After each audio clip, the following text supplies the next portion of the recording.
जय गुरु जी, शुक्राना गुरु जी, अनंतम अनंतम शुक्राना गुरु जी। गुरु जी के चरण कमलों में कोटि कोटि प्रणाम और सारे संगत परिवार को जय गुरु जी। संगत जी, हमारी लाइफ में कभी कभी प्रॉब्लम्स ऐसी होती हैं जो हमें समझ में नहीं आती।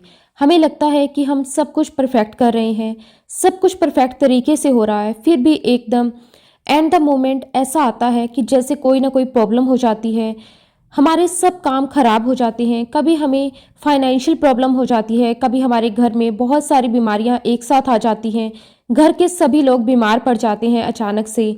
फिर हमें लगता है कि किसी ने शायद कुछ कर तो नहीं दिया, किसी ने कोई हमारे ऊपर कोई क्रिया तो नहीं करवा दी। हो सकता है ऐसा हो कि किसी ने कुछ कर दिया हो, ऐसा भी हो सकता है कि रीज़न कुछ और हो। खैर, ये तो आपको सत्संग के एंड में आज आपको पता चल जाएगा, क्योंकि संगत परिवार में जिस बेटे ने ये सत्संग शेयर किया है, सच बताऊं तो ये सत्संग सुनने के बाद मेरे दिमाग पूरी तरीके से खुल गया। मैं अपनी पास्ट लाइफ में मैंने कितनी भी गलतियां की थी, वो मुझे सब आज समझ में आ रही थी। जो हमारे आसपास होता भी है, हमारे साथ होता है, जो भी हम गलतियां कर बैठते हैं जाने अनजाने में ही सही, वो हमें दिखाई नहीं देती, जिसकी वजह से हम जिंदगी में बहुत स्ट्रगल करते जाते हैं, हमारे रास्ते खुलते ही नहीं। संगत जी, आज ये बहुत ही स्पेशल सत्संग है, गुरु जी की ब्लेसिंग से भरा हुआ सत्संग है। इसलिए मैं आप सबसे रिक्वेस्ट करती हूँ कि सत्संग को पूरा अंत तक जरूर सुने, पूरे भक्ति भाव पूरे श्रद्धा के साथ सुने। तो चलिए हम सत्संग को स्टार्ट करते हैं गुरु जी के पावन मंत्र जाप के साथ। ओम नमः शिवाय, शिव जी सदा सहाय। ओम नमः शिवाय, गुरु जी सदा सहाय। संगत जी, ये सत्संग हमारे साथ विवेक अंकल ने शेयर किया है। संगत परिवार के सभी सदस्यों को मेरी तरफ से जय गुरु जी। संगत जी, आज गुरु जी की कृपा से मैं अपना शुक्राना सत्संग शेयर कर रहा हूँ। अगर मुझसे कोई गलती हो जाए तो प्लीज मुझे माफ कर देना।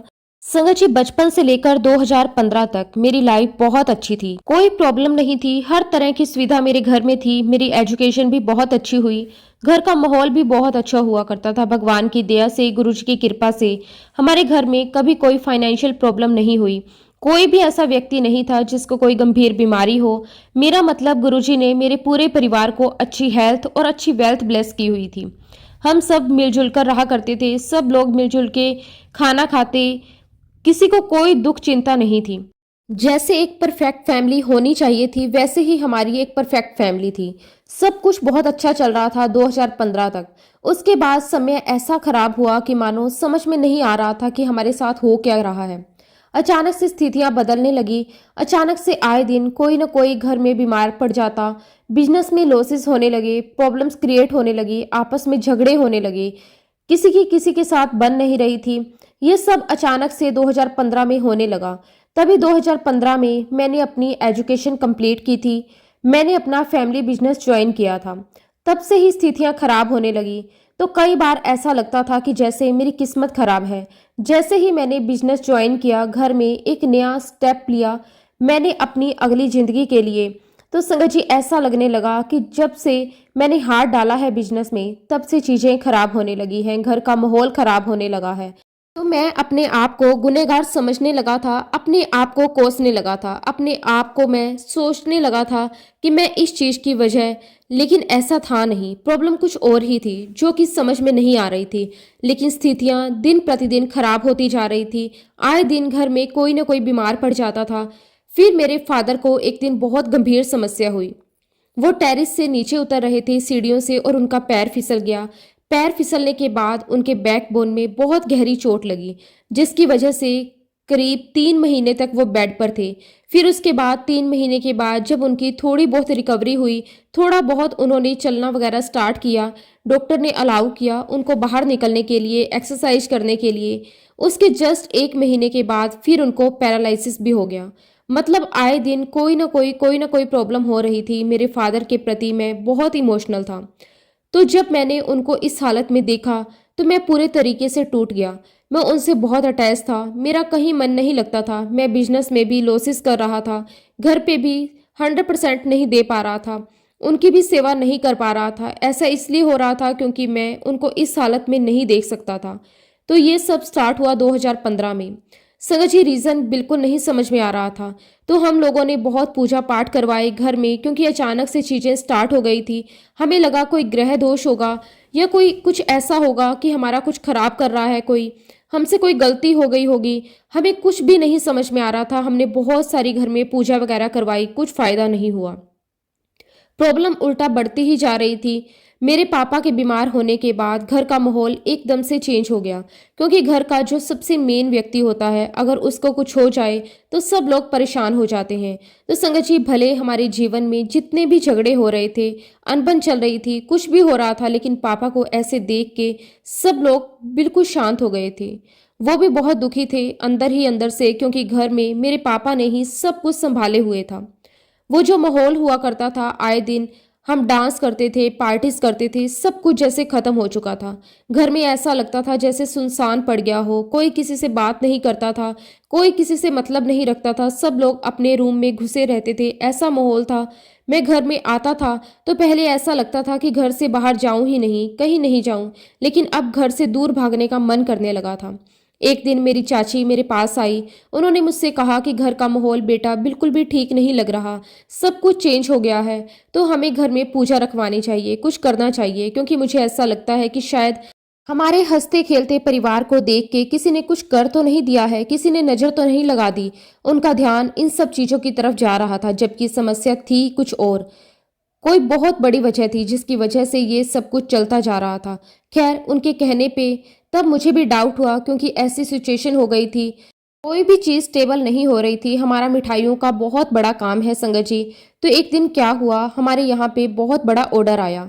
बल्क में हमने मटेरियल तैयार किया और बेवजह कोई ऐसी दिक्कत नहीं थी। हमने सब कुछ अच्छे से स्टोर किया था, हमने अपने कैमरा में भी चेक किया था, सब कुछ परफेक्ट था। लेकिन अगले ही दिन पूरा माल खराब हो गया, पूरी मिठाइयाँ खराब हो गई। जबकि हमारा जो भी मटेरियल रेडी होने वाला होता है, जो भी मिठाइयाँ रेडी होने वाली होती है, सबसे पहले हम प्रोडक्ट्स को चेक करते हैं, सब कुछ शुद्ध है कि नहीं, परफेक्ट है या नहीं। उसके बाद ही हम सब तैयारियां करते हैं, सब काम करते हैं।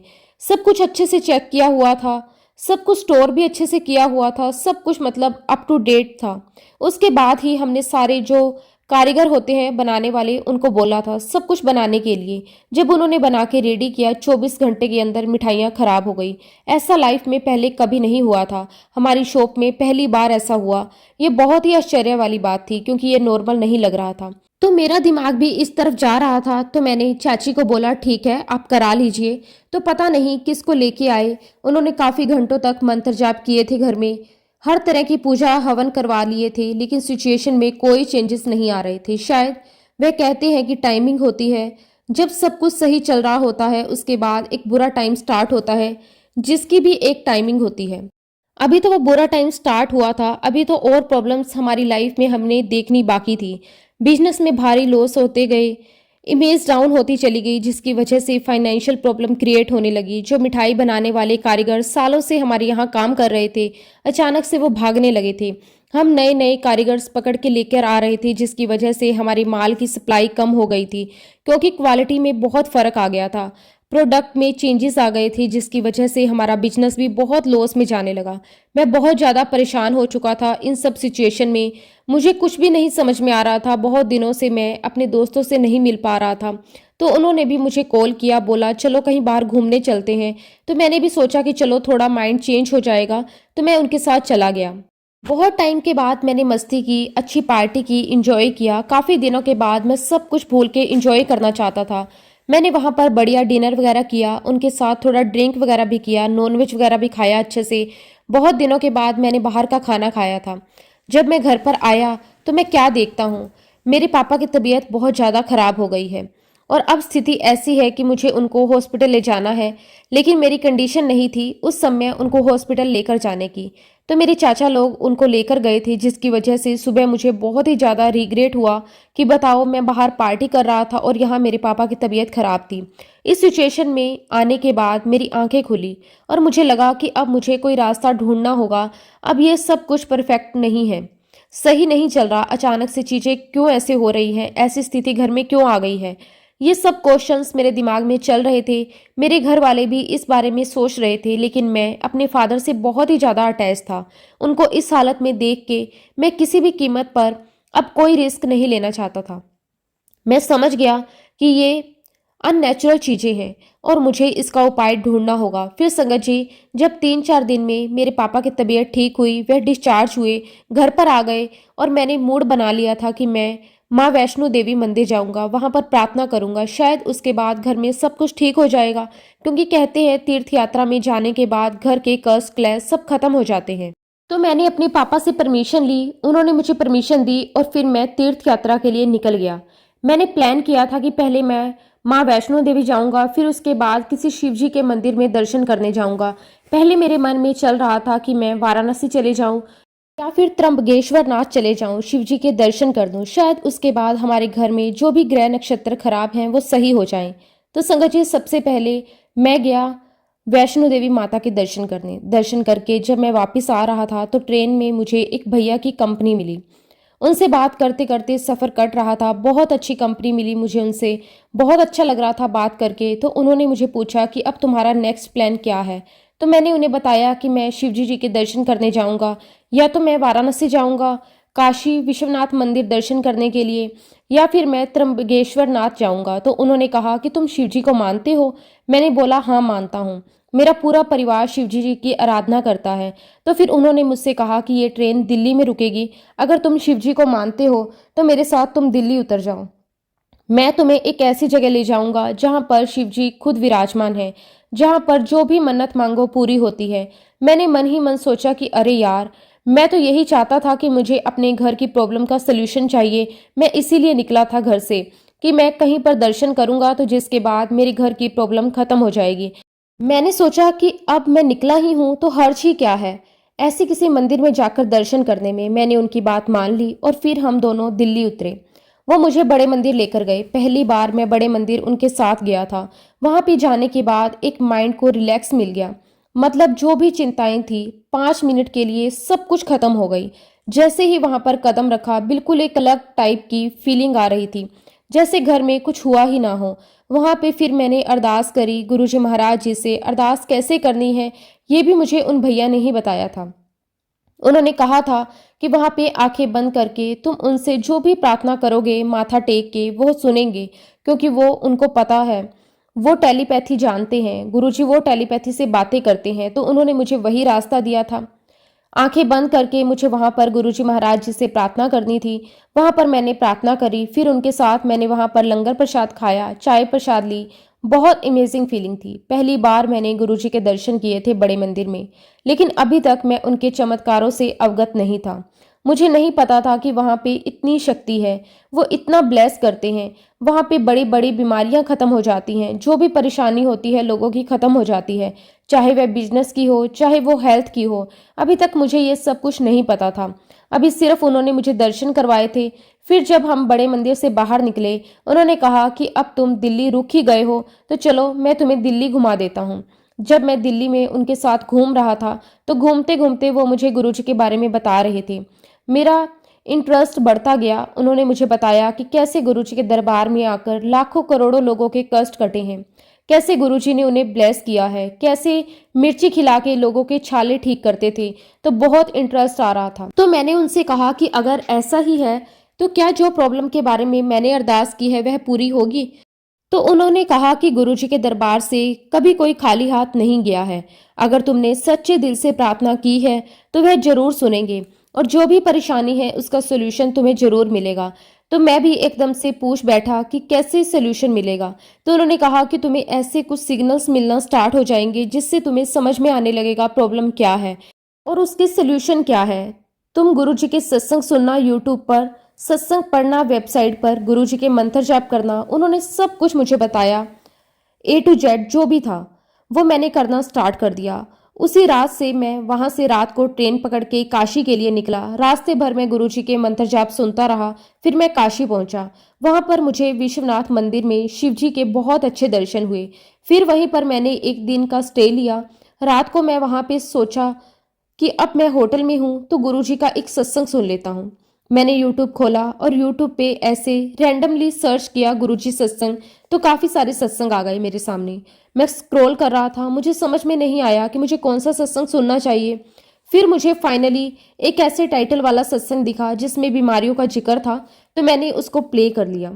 उस सत्संग में जो आंटी जी सत्संग सुना रही थी, उनके घर में भी ऐसे ही बहुत सारी बीमारियां थी, बहुत सारी प्रॉब्लम थी, जिससे गुरुजी ने उन्हें बचाया था। फर्स्ट टाइम मुझे लाइफ में सत्संग सुनकर बहुत अच्छी फीलिंग आ रही थी और इतना ज़्यादा इंटरेस्ट भी आ रहा था, क्योंकि जनरली मैं एक पार्टी करने वाला, खाने पीने वाला लड़का हूँ, जिसको प्रवचन अच्छे नहीं लगते। लेकिन जब मैंने ऐसे सत्संग सुना कि संगत अपने अनुभव साझा कर रही है, प्रैक्टिकल लाइफ और रियल लाइफ के बारे में वह अपने एक्सपीरियंस बता रही है कि कैसे गुरुजी ने उन्हें कष्टों से मुक्त किया, बीमारियों को ठीक किया, तो मुझे बहुत अच्छा लग रहा था। उस सत्संग में आंटी जी बता रही थी कि जल प्रसाद पिला पिला के कोई पेट की बीमारी थी जिसको गुरुजी ने ठीक कर दिया था।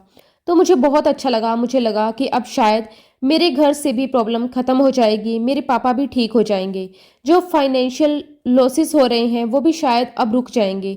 एक होप मिल गई। फिर सत्संग सुनने के बाद खाना वगैरह खा के मैं सो गया। संगत जी, उस दिन मैं नींद में इतना बेचैन था, पता नहीं क्यों मुझे नींद नहीं आ रही थी। मेरी पूरी टी शर्ट पसीने से भर गई थी। जब मैं सुबह उठा तो मैंने देखा कि मेरी पूरी टी शर्ट गीली है। बहुत बेचैनी थी उस रात। उस दिन मेरे शरीर में कुछ ऐसा था जैसे पता नहीं मुझे कुछ हो रहा है। मुझे कुछ भी अच्छा नहीं लग रहा था। मैंने खिड़की खोली, खड़ा हो गया, बालकोनी में जाके थोड़ी फ्रेश हवा ली, लेकिन मन बहुत बेचैन था। उस दिन फिर मैं नहा धो के वहां से निकला, ब्रेकफास्ट वगैरह किया, थोड़ी देर घूमा मार्केट साइड में, और मुझे कुछ भी अच्छा नहीं लग रहा था। फिर मैं फाइनली वहां से ट्रेन पकड़ी और घर के लिए निकल गया। संगत जी, उस दिन के बाद से जब भी घर में कुछ ऐसी प्रॉब्लम होती, किसी से अनबन हो जाती या कुछ भी होता, तो गुरुजी के मंत्र जाप सुन लेता था, मन को सुकून मिल जाता था। संगत जी, मैं गुरुजी से रोज प्रार्थना करने लगा कि हमारे घर में जैसे सब कुछ पहले सब कुछ ठीक था वैसे कर दो, लेकिन सबसे पहले आप मेरे पापा को ठीक कर दो, उनकी बीमारियों को ठीक कर दो। वो बहुत तकलीफ में है, बहुत कष्ट में है। संगत जी, जब मैं गुरुजी से प्रार्थना करता था ना, तो मेरी आंखों में पानी आ जाता था। मैं हर प्रॉब्लम देख सकता था, झेल सकता था, लेकिन मैं अपने फादर को इस हालत में नहीं देख पा रहा था। मैं चाहता था कि सबसे पहले गुरुजी मेरे फादर को ब्लेस करें। कुछ 20-22 दिन हो गए थे, मेरे पास एक पोस्ट आया गुरुजी का। मैं बहुत जगह पर फॉलो कर रहा था, फेसबुक पे, इंस्टाग्राम पे, यूट्यूब पे। जब भी मैं अपने सोशल मीडिया को ओपन करता तो मुझे गुरुजी ही गुरुजी दिखते थे। मेरे पास 20-22 दिन के बाद एक ऐसा पोस्ट आया जिसके बाद मेरे मन को बहुत सुकून मिला। उसमें सीधा सीधा साफ साफ लिखा हुआ था कि तेरे पापा की तबीयत खराब है ना, जा उसके सामने ये सत्संग चालू कर दे, उसको मैं ठीक कर दूंगा। ऐसा एकदम क्लियर लिखा हुआ था उस पोस्ट में। मैंने उसी रात गुरुजी का सत्संग अपने पापा को सुनाया। उस दिन पापा इतनी चैन की नींद सोए थे। इतने दिनों से वो हमेशा दर्द में रहते थे, परेशान रहते थे, उलझन में रहते थे। कोई ना कोई उनको कमरे में चाहिए होता था, लेकिन उस दिन उनको इतनी प्यारी नींद आई थी। सुबह भी उनके चेहरे पर स्माइल थी। गुरुजी ने उन्हें ब्लेस करना स्टार्ट कर दिया था। 3 से 4 महीने के बाद उनकी हेल्थ में मेजर तरीके से इम्प्रूवमेंट्स हुए थे। जो दवाइयां असर नहीं कर रही थी उनके ऊपर, वो असर करने लगी। ट्रीटमेंट में बहुत फर्क आ गया था। लेकिन अभी गुरुजी सिर्फ हमें प्रोटेक्ट कर रहे थे, एक्चुअली प्रॉब्लम कुछ और थी। हमें हमारे पुराने पिछले कर्मों को भोगना पड़ता है, और जो वर्तमान में भी हम बुरे कर्म कर रहे होते हैं उनका भी फल हमें मिलता है। थोड़ा लेट मिलता है, शायद कुछ अच्छे कर्म हमें बचा रहे होते हैं, लेकिन जैसे ही उन अच्छे कर्मों की गिनती कम हो जाती है, जब खत्म हो जाते हैं, तो हमारे बुरे कर्म का परिणाम हमें मिलना स्टार्ट हो जाता है। संगत जी, गुरुजी हमें प्रोटेक्ट तो कर रहे थे, लेकिन अभी पूरी तरीके से हमारी प्रॉब्लम सोल्व नहीं हुई थी। अभी परेशानियां चल रही थी घर में, पर मुझे गुरुजी पर बिलीव होने लगा था। जिस तरीके से वाइब्रेशन चेंज हो रही थी, मुझे पक्का यकीन था कि गुरुजी समाधान करेंगे। एक रात सत्संग सुनते सुनते मुझे नींद आ गई और मेरा प्लेलिस्ट बना हुआ था सत्संग का। पूरी रात सत्संग प्ले थे और मैं सो गया। उस दिन मैं सपने में क्या देखता हूँ कि जानवर मुझे दौड़ा रहे हैं तेजी से और मैं भाग रहा हूँ अपने आप को बचाने के लिए। मुझे कहीं से भी कोई रास्ता नहीं मिल रहा। बहुत सारे जानवर मेरे पीछे पड़े हुए हैं। मैं बहुत घबरा सा गया। आधी रात को मेरी नींद खुली, 3:30 बजे होंगे सुबह के। तो फिर जब मैं नींद से उठा, मैंने देखा मेरे मोबाइल में पूरे सत्संग प्ले थे, मोबाइल बंद ही नहीं हुआ था। फिर मैंने उनको स्टॉप किया, पानी पिया और मैं सो गया। सुबह उठ के मैं ये सोचता रहा कि गुरुजी के सत्संग चल रहे थे, तो मुझे ऐसा सपना क्यों आया। मुझे उसका मतलब नहीं समझ में आया। मैं नेक्स्ट डे पूरा दिन सोचता रहा कि इसका अर्थ क्या था, क्योंकि जनरली जब मैं पहले सत्संग सुनता था तो मुझे बहुत सुकून मिलता था। मेरे पापा को भी मैं देख रहा था, उन्होंने जब से सत्संग सुनना स्टार्ट किया था उनकी हेल्थ इंप्रूव हो रही थी, वह भी बहुत खुश रहने लगे थे। ऐसे पहली बार हुआ था कि सत्संग सुन के मैं सोया हूँ और ऐसा कुछ हुआ जिसकी वजह से मैं घबरा गया। फिर इंस्टाग्राम स्क्रॉल कर रहा था तो उसमें एक मैसेज आया कि तू मांस मंदिरा का सेवन बंद कर दे, नहीं तो बहुत बड़ी समस्या हो जाएगी। घर में बहुत बड़ा संकट है, इसको खाना बंद कर दे, नहीं तो तेरे घर में बहुत प्रॉब्लम हो जाएगी। ऐसे टाइप के मुझे बहुत सारे पोस्ट मल्टीपल दिखने लगे अलग अलग तरीके से। अभी तो मुझे याद भी नहीं है संगत जी, लेकिन इतना याद है कि हर एक वर्ड याद नहीं रह पाता। लेकिन उस दिन पहली बार ऐसा एक मैसेज दिखा था। ये एक कंटिन्यू ऐसे मैसेजेस मुझे दिख रहे थे इससे रिलेटेड, जिसमें गुरुजी के संकेत थे कि मुझे नॉनवेज नहीं खाना है, मंदिर का सेवन नहीं करना है, यानी कि ड्रिंक नहीं करना है। और संगत जी, मेरे घर का माहौल ऐसा था कि सब नॉन वेजिटेरियन थे, सब नॉन वेज खाते थे, सब मांस खाते थे, सब ड्रिंक करते थे। मेरे जितने भी चाचा हैं सब कोई, तो हमारे घर में वो बहुत ही कॉमन था। एक फ्रैंक फैमिली जैसे होती है वैसा माहौल था। मैंने अपने घर वालों से रिक्वेस्ट किया कि अपन ये सब खाना बंद कर देते हैं, कोई मानने को तैयार नहीं था। तो पहले मैंने स्टॉप कर दिया, मुझे देखा देखी में, फिर धीरे धीरे सब ने छोड़ना शुरू कर दिया। जब ये सिलसिला चलता गया आगे, मतलब हमने एकदम से सब ने नॉनवेज खाना बंद कर दिया। जब एकदम से हमने काबू पा लिया, क्योंकि एकदम से बंद नहीं होती चीज़ें, मैंने तो बंद कर दी क्योंकि मैं गुरुजी का भक्त था, उनमें बिलीव करता था, लेकिन मेरी फैमिली नहीं मानती थी। तो उसमें से जितने भी नॉनवेज जिन्होंने बंद किया था वह कभी कभी बाहर जाकर खा लेते और बताते नहीं थे। लेकिन फाइनली एक कंडीशन ऐसी आई कि जब सब ने नॉनवेज खाना बंद कर दिया, फिर संगत जी धीरे धीरे हमारे घर में ड्रिंक्स करना भी बंद हो गया। टोटल हमारा घर ऐसा हो गया, ना कोई नॉनवेज खाता ना कोई ड्रिंक करता। और ये अवस्था भी गुरुजी ने हमें बख्शी थी। जब से मैं गुरुजी को अपने घर में विराजमान किया था, लोगों की आदतें बदलने लगी थी। अगर हम खुद से छोड़ना भी चाहते तो शायद हम नहीं छोड़ पाते, ये गुरुजी ही करवा सकते थे, गुरुजी ही हमें ब्लेस कर सकते थे। हमारी इतनी हिम्मत नहीं कि हम किसी आदत से निकल पाएं या उसको छोड़ पाएं, क्योंकि इतने सालों से जो हम करते जा रहे थे उसको हम कैसे छोड़ देंगे। कोई तो पावर चाहिए ना, कोई तो डिवाइन एनर्जी चाहिए। वो गुरुजी हमें ब्लेस कर रहे थे, जिसकी वजह से हम ये आदतें छोड़ पाए। जैसे ही हमने ये आदतें छोड़ी, 6 से 7 महीने लगे। 6-7 महीने में हमारे घर में सब कुछ ठीक होने लगा। धीरे धीरे बिजनेस की पोजीशन ठीक होने लगी, पापा की हेल्थ भी काफ़ी इम्प्रूव हो गई। हालांकि आज तक उनको पैरालिसिस है, लेकिन जिस कंडीशन में वह कभी थे उसमें नहीं है। काफ़ी इम्प्रूवमेंट है, अभी ट्रीटमेंट चल रहा है। होप सो गुरुजी उनको और ब्लेस करेंगे, वह पूरे तरीके से ठीक हो जाएंगे। और संगत जी, इसी बीच में जब हमने नॉनवेज खाना बंद कर दिया तो बीच में मैंने एक सत्संग भी सुना था। उसमें एक अंकल जी बता रहे थे कि कैसे नॉनवेज खाने की वजह से उनके घर की दुर्दशा खराब हो गई थी। और इस तरीके के दिव्य संकेत मुझे मिले और मुझे प्रॉब्लम समझ में आई।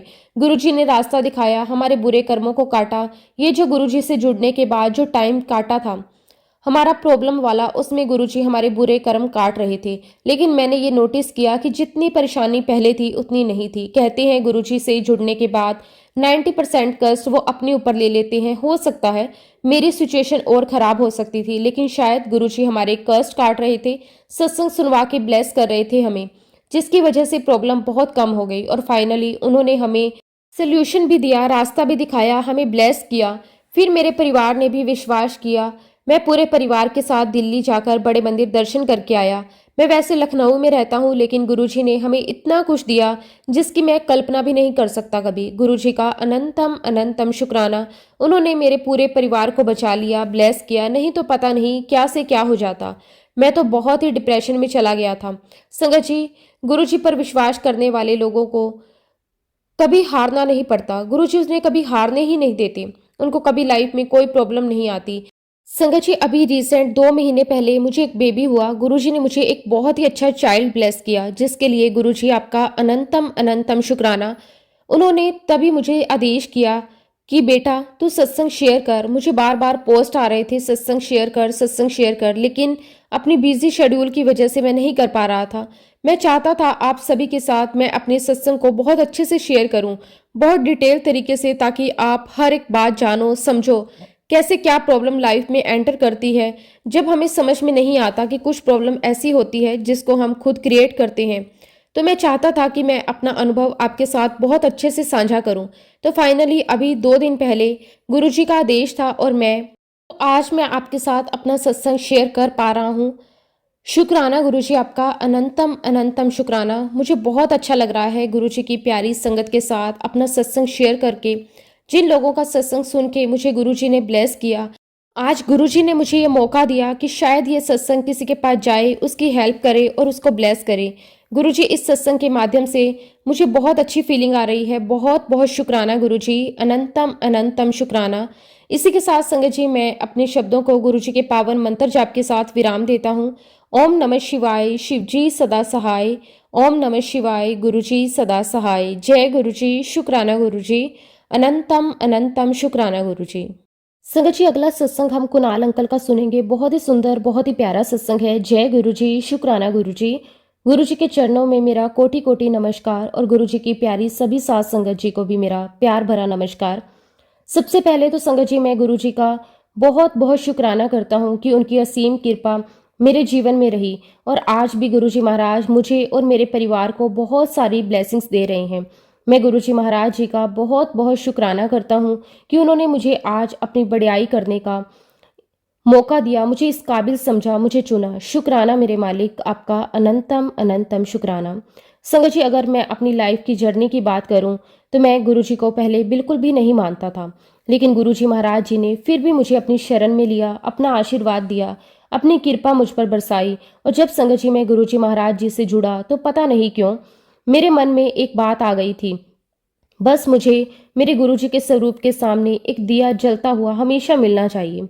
संगत जी, मैं नहीं जानता कि ये बात मेरे दिल दिमाग में इतनी गहरी छाप क्यों छोड़ गई। संगत जी, आप बिलीव नहीं करोगे, दिन रात मेरे जहन में बस यही बात होती कि गुरुजी महाराज जी की सेवा करनी है और उनके स्वरूप के सामने दिया हमेशा जलता रहना चाहिए। ऐसे एक दिन की बात है संगत जी, इन्हीं सब विचारों के साथ मैं सो गया। अर्ली मॉर्निंग संगत जी, मुझे गुरुजी महाराज जी के ड्रीम दर्शन हुए। सपने में मैंने देखा कि मैं अपने कमरे में सोया हुआ हूँ और कमरे में खिड़की है और उस खिड़की की तरफ मेरा मुंह है। और तभी मेरी आंख खुलती है। मैं क्या देखता हूँ कि खिड़की से गुरुजी महाराज एंटर हो रहे हैं। गुरुजी महाराज जी ने बहुत ही सुंदर ग्रीन कलर का चोला पहना हुआ है। संगत जी, खिड़की पर 3 दिए रखे हुए हैं। गुरुजी महाराज मुझे इशारा करके कहते हैं मेरे स्वरूप के आगे दिया जलाया कर। और संगत जी, मेरा सपना खत्म हो गया। जब मैं उठा तो मुझे लगा कि गुरुजी महाराज मेरे सपने में आए थे। मैंने गुरुजी महाराज जी का बहुत बहुत शुक्राना किया कि मालिक, आपने मुझे अपने दर्शन दिए। गुरुजी महाराज जी के सपने ने मेरे उस विचार को वैलिडेट कर दिया जो मैं बार बार सोचा करता था, मुझे गुरुजी के स्वरूप के सामने दिया जलाना है। मैं समझ चुका था कि ये फीलिंग अपने आप नहीं आ रही, ये गुरुजी महाराज जी की इच्छा है। शुक्राना, अनंतम अनंतम शुक्राना। हमारे गुरुजी महाराज जी तो समय एक डिवाइन लाइट हैं। संगत जी, मैं उस दिए की रोशनी में गुरुजी महाराज जी के दर्शन करने की चेष्टा करता हूँ, कोशिश करता हूँ कि मैं आप सभी को बताना चाहता हूँ कि जो ड्रीम दर्शन मुझे आया था, उससे भी पहले जब मुझे गुरुजी का ड्रीम दर्शन आया था तो उन दिनों मैं अक्सर गुरुजी के सत्संग सुना करता था। संगत कई बार कहती थी कि हमें गुरुजी महाराज जी ने ड्रीम दर्शन दिए। सत्संग सुनने के बाद मेरे मन में भी बहुत इच्छा उत्पन्न हुई, गुरुजी महाराज आप भी मुझे दर्शन दीजिए। एक दिन गुरुजी महाराज जी से मैं कहने लगा कि गुरुजी, आप मुझे दर्शन देकर निहाल करेंगे, कब मेरा उद्धार करेंगे। गुरुजी महाराज, मैं भी आपके दर्शन करना चाहता हूँ, मुझ पर कृपा करें। जिस प्रकार से आज की हर एक नई संगत जब भी वह गुरुजी के पुरानी संगत के सत्संग सुनती है तो हर किसी के मन में एक बार तो ये बात जरूर आती है कि काश गुरुजी महाराज आपने हमें अपने दिव्य दर्शन दिए होते। काश गुरुजी महाराज हम भी उन सौभाग्यशाली संगत में होते जिन्होंने आपके फिजिकल फॉर्म में दर्शन किए हैं। इस बात का ज़्यादा दुख मुझे इसलिए भी होता है क्योंकि संगत जी, मेरा जन्म और मेरा पालन पोषण पंजाब में हुआ था। मैं गुड़गांव में जॉब करता हूँ, तो दोनों ही जगह पर संगत जी गुरुजी महाराज जी ने अपनी बहुत कृपा बख्शी। तो मुझे अक्सर यही लगता है कि काश गुरुजी महाराज जी का आशीर्वाद होता, काश उनका बुलावा पहले आ चुका होता। लेकिन हम सभी जानते हैं कि ये टाइमिंग, ये समय, ये जगह गुरुजी महाराज खुद डिसाइड करते हैं।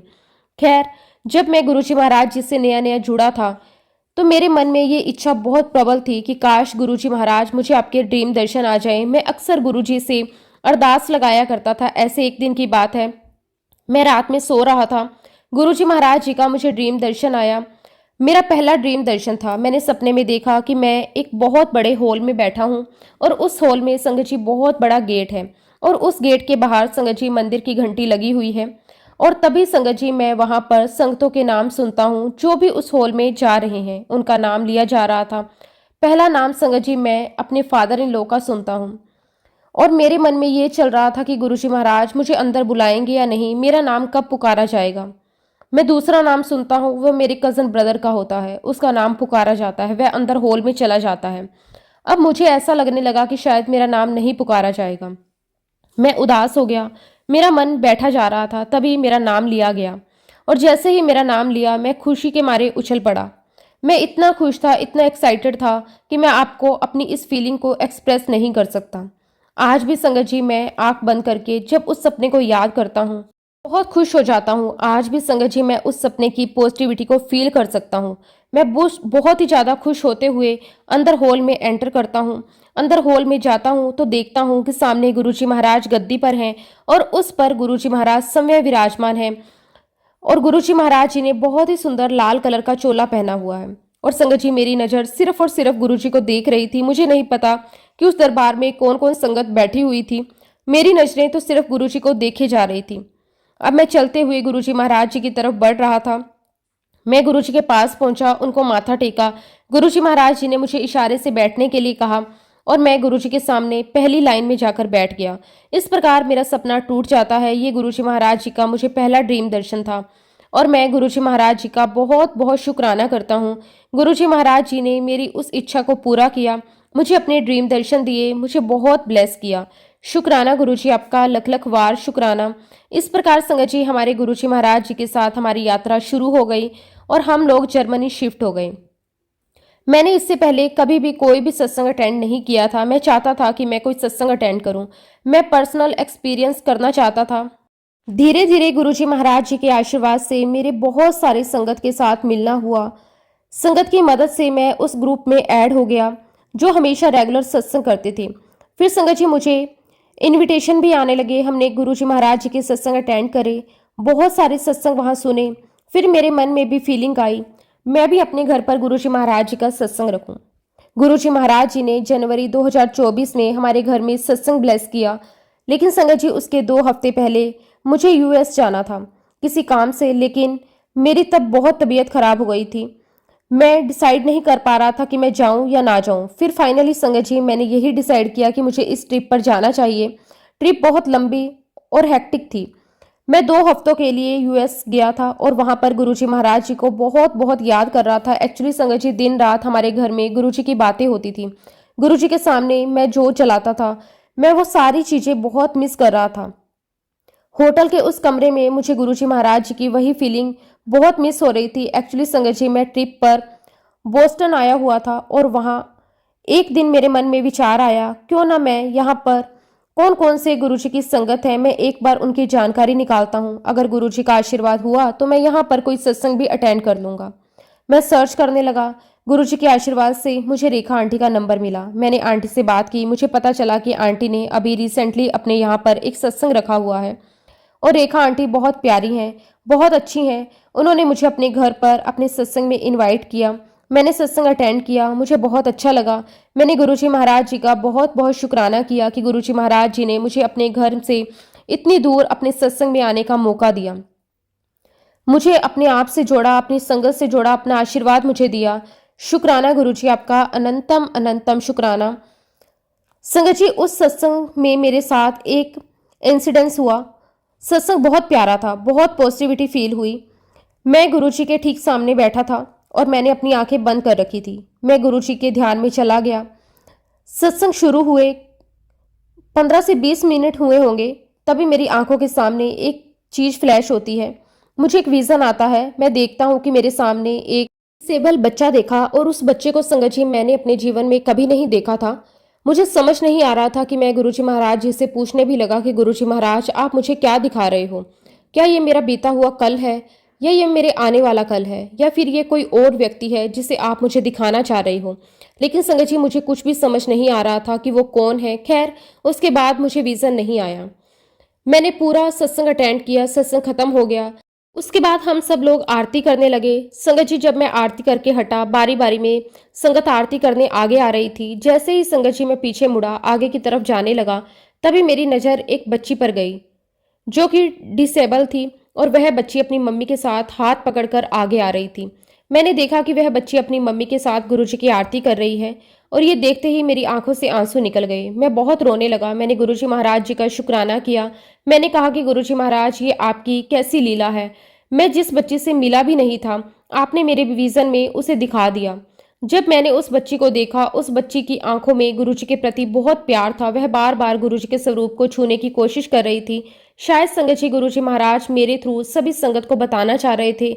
उस बच्ची को गुरुजी महाराज जी ने ब्लेस कर दिया और बार बार संगत जी मैं गुरुजी महाराज जी का शुक्राना कर रहा था। शुक्राना गुरुजी। गुरुजी, मैं अपने घर जर्मनी में बैठा हुआ था और जर्मनी से मैं यूएस से आया और मैं सभी संगत से तो पहली बार मिल रहा था। मैं किसी को भी नहीं जानता था। गुरुजी, आपकी महिमा अपरंपार है। आप किसके माध्यम से किसे ब्लेस कर देते हैं हमें नहीं पता, हम नहीं जान सकते।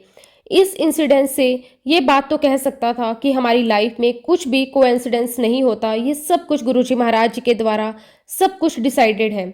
गुरुजी महाराज जी के आशीर्वाद से मैंने सभी संगत के साथ वहां पर सत्संग शेयर किया। मैंने बताया कि कैसे गुरुजी महाराज जी ने उस बच्ची को ब्लेस किया है। ये सुनकर संगत जी, उस बच्ची की मम्मी रोने लगी। मैंने उस बच्ची की मम्मी से कहा कि आंटी, आपकी बच्ची बहुत ब्लेस्ड है, गुरुजी महाराज जी का आशीर्वाद है। इसके साथ संगत जी, जैसा कि आपको मैंने बताया कि ट्रिप पर आने से पहले मेरी तबीयत बिल्कुल ठीक नहीं थी, उसके बावजूद भी संगत जी मैं यूएस से आया क्योंकि गुरुजी महाराज जी का मुझे आशीर्वाद प्राप्त करना था। और सच कहूं, मेरे हर एक पल पर गुरुजी महाराज मेरे साथ थे। गुरुजी महाराज मेरे साथ हर पल हर समय रहे। इसे बताने के लिए मैं आपके साथ अपना एक इंसिडेंट शेयर करता हूं। संगत जी, यूएसए से मेरी जो वापसी की फ़्लाइट थी जर्मनी के लिए, मेरी कैंसिल हो गई। उसके बाद मेरी दूसरी फ़्लाइट शेड्यूल हुई और मैं अपने टाइम पर एयरपोर्ट चला गया। अपनी फ़्लाइट में बैठा, तभी फ़्लाइट के पायलट का अनाउंसमेंट होता है। वह कहता है कि फ़्लाइट में कोई टेक्निकल एरर आ गया है। तक मेरी फ़्लाइट इन्वेस्टिगेट नहीं होती, इंस्पेक्ट नहीं हो जाती, तब तक फ़्लाइट नहीं उड़ेगी। और फिर संगत जी, सारा प्रोसेस हुआ। 1 घंटे बाद हमारी फ़्लाइट टेक ऑफ हुई। अब संगत जी, हमारी फ़्लाइट को जरिक लैंड करना था और पायलट बहुत कोशिश कर रहा था लैंड करवाने की, लेकिन संगत जी विंड की स्पीड बहुत तेज़ थी, बहुत टर्बुलेंस था। संगत जी, मैंने अपनी लाइफ में इतना टर्बुलेंस नहीं देखा था। हम सभी लोग बहुत डरे हुए थे। आप बिलीव नहीं करोगे, मैंने अपनी लाइफ में इतनी टर्बुलेंस नहीं देखी। और उसी टर्बुलेंस में संगत जी पायलट ने फ्लाइट को लैंड करवाया। और जब संगत जी हमारी फ्लाइट लैंड हो रही थी, संगत जी अंदर से मैं बहुत डर लग रहा था, बहुत डरा हुआ था। और मैंने अपनी सीट को कस के पकड़ लिया और मैं मन ही मन गुरुजी महाराज जी से अरदास करने लगा। मेरे मन से एक ही बात निकली, गुरुजी महाराज, मुझे घर बस ठीक ठाक पहुंचा दो, मुझ पर कृपा करो। और फिर संगत जी हम लोग सेफली लैंड हो गए। वहां से संगत जी मैं सेफली घर पहुंच गया। उसके लिए मैं गुरुजी महाराज जी का बहुत बहुत शुक्राना करता हूँ। शुक्राना गुरुजी, आपका अनंतम अनंतम शुक्राना। संगत जी, गुरुजी महाराज हमारे बहुत बहुत प्यारे हैं। संगत जी, मैं कैसे प्यार ना करूं अपने गुरुजी महाराज जी से। गुरुजी महाराज इतने दयालु हैं, वो अपनी सारी संगत को कितना प्यार करती हैं, उनका कितना ख्याल रखते हैं।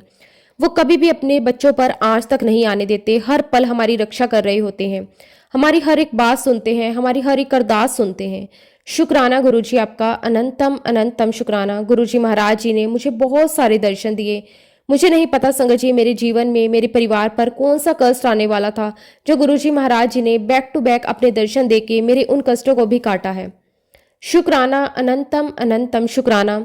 इसी के साथ संगत जी मैं अपने सत्संग को विराम देता हूँ। अगर सत्संग में कुछ भी मैंने गलत कहा हो तो उसके लिए मैं हाथ जोड़कर पूरे संगत परिवार से और गुरुजी महाराज जी से माफ़ी चाहता हूँ। जय गुरुजी, शुक्राना गुरुजी। ओम नमः शिवाय, शिवजी सदा सहाय। ओम नमः शिवाय, गुरुजी सदा सहाय। जय गुरुजी, शुक्राना गुरुजी।